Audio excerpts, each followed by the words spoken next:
Hello everyone, welcome again to my channel. तो आज हम एनसीईआरटी क्लास 3 के ईवीएस के चैप्टर नंबर 10 को पढ़ेंगे, जिसका नाम है पकाएं खाएं। तो चलिए देखते हैं क्या है इस चैप्टर में। तो इस चैप्टर में यहाँ पर पहले ही कुछ बर्तनों का चित्र बनाया है जो कि कलर नहीं है। तो यहाँ नीचे दिया गया है कि चित्र में जिन जगहों पर बिंदु लगे हैं उसमें रंग भरो, क्या क्या उभर कर आया है।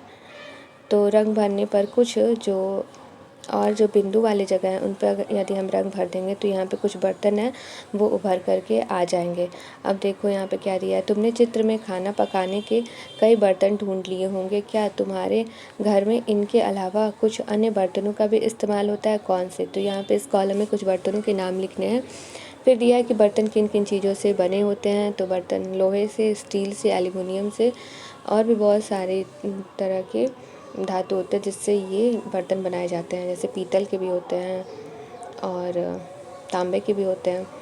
फिर देखो आपकी क्या दिया है कि अपने बुज़ुर्गों से पता करो कि पहले किस तरह के बर्तन ज़्यादा काम में आते थे, वे किस चीज़ के बने होते थे। तो पहले यदि कोई गरीब होगा तो वो मिट्टी के ज़्यादा बर्तन यूज़ करते होंगे, और अगर कोई बहुत रिच फैमिली से होगा पुराने ज़माने में तो वो लोग ज़्यादातर पीतल के और फिर सोने और चांदी के भी बर्तन यूज़ होते थे राजघराने वगैरह में। तो वैसे तो बच्चे अब कॉमन फैमिली से ही होंगे, तो वो अपने पेरेंट्स से, अपने बुज़ुर्गों से पूछ सकते हैं कि आपके समय में कैसे बर्तन यूज़ होते थे। तो लोहे के यूज़ होते थे ज़्यादातर, जिससे उस समय के लोग ज़्यादा हेल्दी रहते थे। और पीतल के, तांबे के यूज़ होते थे।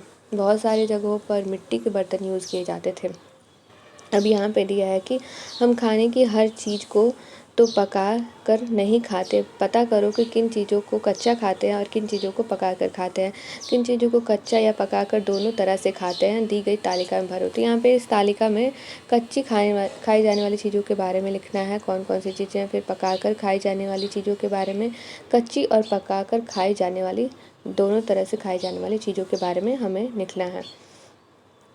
फिर क्या है कि तुमने कभी रोटी बनते देखी है, इसके लिए कितने काम करने पड़ते हैं। आटे को बर्तन से निकालना, उसे गूँथना और आटे के छोटे छोटे गोले बनाना, गोले को बेलना और फिर सेकना।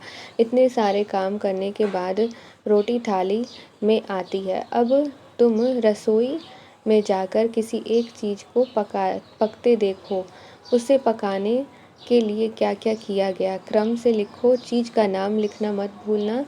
अपने कुछ साथियों की कॉपी को देखो, समूह में इस पर चर्चा करो। चीज़ का नाम और वो यहाँ पर जो कॉलम बना है उसमें लिखना है। फिर दिया है कि तुमने देखा खाने की चीज़ें तरह तरह से पकाई गई हैं, कोई सेक कर तो कोई तल कर, किसी को भूनते हैं तो किसी को भाप में पकाते हैं। दिए गए पकाने के तरीके के सामने दो दो चीज़ों के नाम लिखो और जो उस तरीके से पकाई जाती है खाली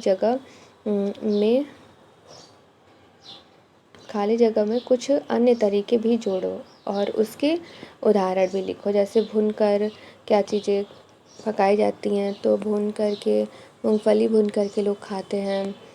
फिर अब ये है क्या बोलते हैं, हलवा बनाने से पहले भी हम सूजी को या आटे को भून लेते हैं।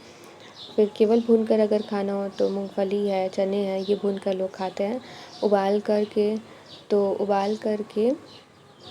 बहुत सी ऐसी चीज़ें, जैसे कि अब दाल की बनी हुई टिकिया है वो भी उबाल कर लोग खाते हैं, इडली है वो उबाल कर खाते हैं। फिर तल कर क्या चीज़ें खाई जाती हैं, पूड़ी तल करके खाई जाती हैं, पकौड़े तल करके खाए जाते हैं। सेक कर क्या खाया जाता है, रोटियां सेक करके खाई जाती हैं, और पापड़ भी कुछ लोग तल के खाते हैं, कुछ लोग सेक कर खाते हैं। अब यहाँ पे और भी कुछ चीज़ें दी गई हैं, तरीके दिए गए हैं जिसे आप लिख सकते हैं कि और कौन से तरीके होते हैं खाने को पकाने के। अब घर के लोगों से बात करके बच्चे अपनी जानकारी बढ़ाएं, जिससे यह स्पष्ट हो सके कि शिक्षिका के अलावा और व्यक्ति भी जानकारी के स्रोत हो सकते हैं। तो ये पॉइंट जो है वो इम्पॉर्टेंट है कि बच्चों को हम बताएंगे कि सिर्फ आप या फिर अभिभावकों को भी ये जानना चाहिए कि सिर्फ वो शिक्षक के ऊपर ही डिपेंडेंट ना रहें कि शिक्षक ही हर चीज़ बताएं।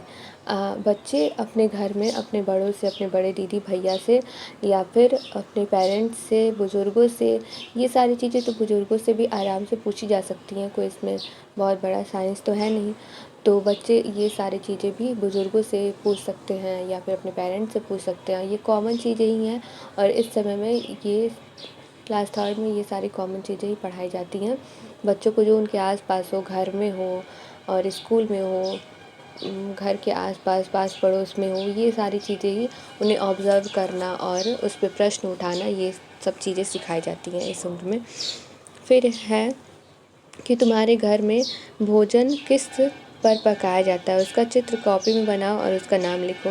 नीचे दिए गए चित्रों को पहचान कर उसके नाम लिखो। इनको जलाने के लिए क्या क्या इस्तेमाल होता है, उससे उसका मिलान करो। मिलान एक से ज़्यादा चीज़ों से हो सकते हैं, जैसे यहाँ पर दिया है कि मिट्टी का तेल। अब मिट्टी का तेल, कोयला, बिजली, गैस, धूप, लकड़ी, उपले, ये सारी चीज़ें दी गई हैं और यहाँ पर मिलान करना है बच्चों को कि किनका इस्तेमाल होता है। तो यहाँ पर आप देखो, ये है धूप में इस्तेमाल करने वाली। फिर एक मिनट, तो धूप में ये इस्तेमाल की जाती है, सोलर कुकर है। फिर गैस यहाँ पर है, बिजली यहाँ पर है, लकड़ी है यहाँ पर। फिर उपले, उपले के लिए क्या दिया है, ये मिट्टी के तेल का इस्तेमाल यहाँ होता है, यहाँ पर कोयले का इस्तेमाल होता है। अब यहाँ पर उपला, लकड़ी या फिर उपला दोनों का ही इस्तेमाल यहाँ पर किया जा सकता है। तो ये चीज़ें हैं जो कि खाना पकाने के लिए इन चीज़ों का इस्तेमाल किया जाता है। फिर दिया है खाना पकाने के अलग अलग तरीक़ों पर बच्चों के अपने अनुभव रुचिकर हो सकते हैं। घरों में प्रयोग किए जाने वाले ईंधन से पर्यावरण पर पड़ने वाले प्रभाव पर चर्चा भी हो सकती है। तो बच्चों से हम इस पर चर्चा भी कर सकते हैं कि कौन हमारे पर्यावरण को प्रदूषित करता है और किस तरह के ईंधन हमें ज़्यादा प्रयोग करने चाहिए। फिर दिया है बनाएं और खाएं। साबुत मूंग को पानी में रात भर भिगो दो। सुबह उन्हें गीले कपड़े में लपेटो और ढककर किसी बर्तन में रखो। 1-2 दिन बाद उन्हें खोलकर देखो, क्या उनमें कुछ अंतर दिखता है। इनमें कुछ कटा हुआ प्याज, टमाटर, नमक और नींबू का रस मिलाओ। कक्षा में मिल बाँट कर खाओ तो वही अंकुरित हो जाते हैं ये मूंग, और उसमें ये सारी चीज़ें मिला कर के बच्चे शेयर करके खा सकते हैं। इससे बच्चों में ये भी भावना आएगी कि उन्हें शेयर करके चीज़ों को खाना चाहिए, मिल बाँट करके। ऐसी और किन किन चीज़ों को, कौन सी चीज़ें तुम्हें बिना पकाए तैयार कर सकते हो, नीचे उनके नाम और तरीके भी लिखो। तो यहाँ पर बिना पकाए हुए चीज़ों के बारे में दिया गया है। ऊपर भी यहाँ पर मूंग के बारे में दिया था, तो वो भी बिना पकाए हुए था। यहाँ पे नींबू की शिकंजी दी है जिसे बिना पकाए हुए खाया जा सकता है। ऐसे ही बहुत सी चीज़ें हैं जिन्हें पकाना ना पड़े। तो लस्सी है, लस्सी को भी पकाना नहीं पड़ता है, दही की लस्सी वो बच्चे बनाकर खा सकते हैं। शेक है, मिल्क शेक या फिर बनाना शेक जो कि मिल्क में डाल करके बनाया जाता है, मैंगो शेक, ये सारी चीज़ें हैं जिनको पकाने की ज़रूरत नहीं पड़ती है, तो बिना पकाए भी इन्हें खाया जा सकता है। फ्रूट चाट है, वो भी खा सकते हैं बिना पकाए हुए। फिर यहाँ पे दिया है बच्चों को मिलजुल कर खाने की चीज़ें बनाने में मज़ा आता है, वे अपने परिवेश के अनुसार कुछ चीज़ें बना सकते हैं। तो हाँ, बच्चों को मिलजुल कर बनाने की चीज़ें खाने में, अब अगर आप भी छोटे रहे होगे उस उम्र में, मैं तो छोटी थी, तो हम लोग जो भी छोटे, हम उस वक्त जो भी फ्रेंड्स थे उनके साथ हम लोग मिल कर के, घर के आसपास के जो भी बच्चे थे, हम लोग मिल कर के नकली खाना बनाते थे। मतलब कि नकली चूल्हे, नकली खाना बनाना, और ऐसे ही पत्ते वगैरह को हमने तोड़ के और उसका हम लोग खाना बनाने का कोशिश करते थे।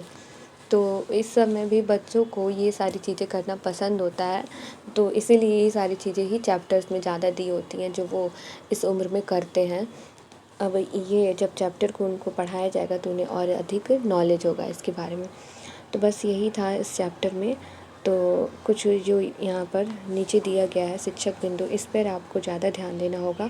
और कुछ खास नहीं था इस चैप्टर में, बस शिक्षक बिंदु जो है उस पर उसको आप पढ़ लेना अच्छे से कि क्या क्या बच्चों को तरीके अपनाने चाहिए हैंडल करने के लिए उन्हें, या फिर कक्षा में पढ़ाने के लिए उन्हें क्या क्या किस तरह के प्रश्न पूछने चाहिए। ये सारी चीज़ें थी बस इस चैप्टर में। अगर आपको ये एक्सप्लेनेशन पसंद आया हो तो आप वीडियो को लाइक कर सकते हो और अपने फ्रेंड्स के साथ शेयर कर सकते हो, और हमसे जुड़े रहने के लिए आप इस चैनल को सब्सक्राइब कर सकते हो। Thank you.